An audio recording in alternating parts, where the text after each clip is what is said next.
Es war eine harte Überfahrt. 10 Wochen nur das Deck geschrubbt.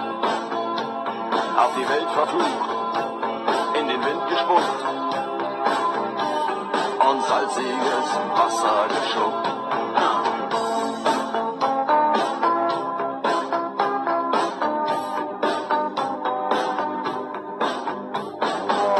Als wir den Anker warfen, war es himmlische Ruhe und die Sonne stand senkrecht am Himmel. Als ich über die Reling sah, da glaubte ich zu träumen. Da waren 1000 Boote und sie hielten auf uns zu. In den Booten waren Männer und Frauen. Ihre Leiber glänzten in der Sonne. Und sie sangen ein Lied, das kam mir seltsam bekannt vor. Aber so hatte ich's noch nie gehört.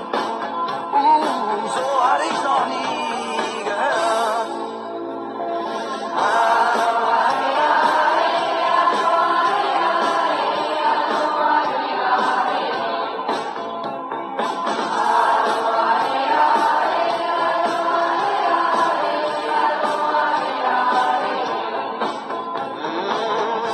Ihre Boote machten längsseits fest und mit dem Wind wehte Gelächter herüber.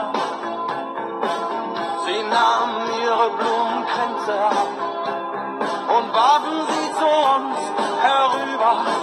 Hey, und schon war die Party im Gange.